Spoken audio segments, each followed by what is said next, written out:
शादी की पहली रात ही मौत की धमकी। दूल्हे से सुहागरात पर बोली दुल्हन, मैं अमन की हूं, छुए तो काट दूंगी। क्या ये मोहब्बत की कहानी थी या कोई खौफनाक साजिश? जानिए इस डरावनी सुहागरात की पूरी कहानी।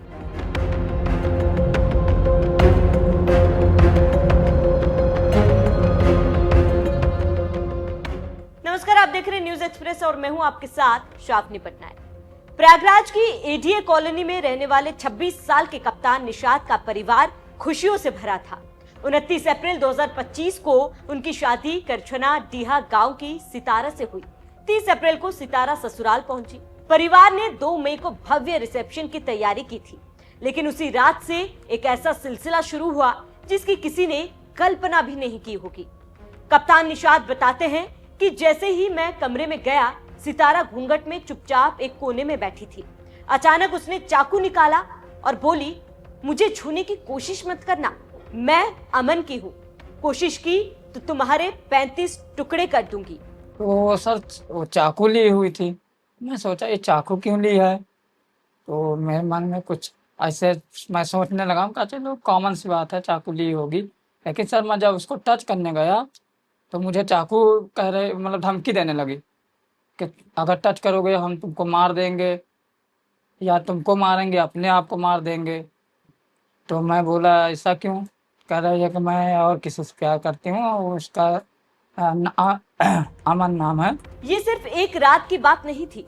लगातार 3 रातों तक कप्तान डर के साए में जगा रहा और सितारा चाकू लेकर बिस्तर पर सोती रही। कप्तान ने कहा, मैं हर पल सोचता था कि कहीं सोते वक्त वो मुझे चाकू न मार दे। 3 रातों तक खौफ में रहने के बाद कप्तान ने 3 मई को आखिरकार परिवार को सब कुछ बता दिया। जब सितारा से पूछा गया तो उसने बिना हिचके साफ साफ कह दिया, मैं अमन से प्यार करती हूँ, मुझे जबरदस्ती शादी के लिए मजबूर किया गया। सितारा ने यह भी बताया कि वह अमन के साथ रहना चाहती थी, लेकिन परिवार के दबाव में शादी के लिए तैयार हुई। कप्तान निषाद इतना डर गया था कि उसे ये डर लग रहा था कि कहीं उसका भी अंजाम राजा रघुवंशी या मेरठ के सौरभ जैसा ना हो जाए। जो सर वो बोल रही थी कि हमको आप केदारनाथ घुमाने ले चलिए, तो हम सर फिर उसके बाद का मतलब कांड पहले कह रही थी।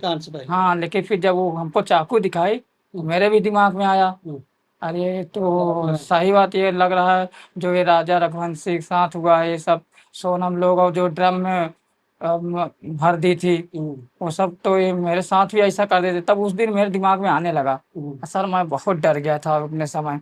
2-3 दिन सर समझ लीजिए साथ में थे कि हमको नींद नहीं आती थी। सर मैं बहुत डर गया था। 30 मई की रात सितारा ने ससुराल से भागने का फैसला किया और घर की पिछली दीवार फांद कर भाग गई। लेकिन कहानी में एक नया मोड़ तब आया जब सितारा ने दावा किया कि वह किसी अमन को नहीं जानती।